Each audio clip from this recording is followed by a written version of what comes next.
ఇదంతా ఒక లెవెల్, ఒక జోక్ వేస్తాను. మీ ఆన్సర్లన్నీ నాకు ఫ్రీగా ఇవ్వాలి. మిమ్మల్ని అందరిని చూసి ఈ నిజం గెలవాలి యాత్ర చూసి తర్వాత కుప్పంకొచ్చి నాకు ఒక కోరిక వచ్చింది నా మనసులో. మీరు ఫ్రీగా ఉండండి, నేనేం కొట్టను తిట్టును మిమ్మల్ని. చంద్రబాబు నాయుడు గారు 35 ఏళ్ళ నుంచి మీరు ఆ నమ్మకంతో ఆయన ఎమ్మెల్యేగా చేశారు, అవునా కాదా?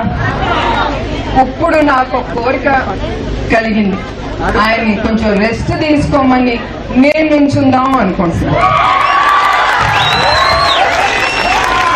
సో ఎవరికి చంద్రబాబు నాయుడు గారు కావాలో చేతులెత్తండి. అదే అందరు చేతులెత్తండి. నేను నాకు ఇద్దరు కుదరదు కదమ్మా, ఎవరన్నా ఒక్కలే చెప్పాలి.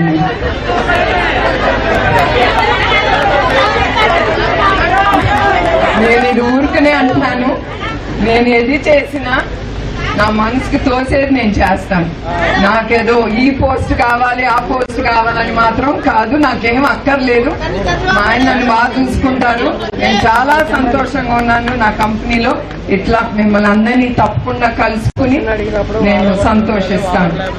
ఇది ఊరికే ఒక జోక్ కింద, ఎప్పుడు సీరియస్ గా మాట్లాడితే బాగోదు కదా, అది ఒక లైటర్ మూమెంట్. ఇది నిజం అనుకోపాకండి, ఆయనే ఉంటారు మీకు ఎప్పుడు.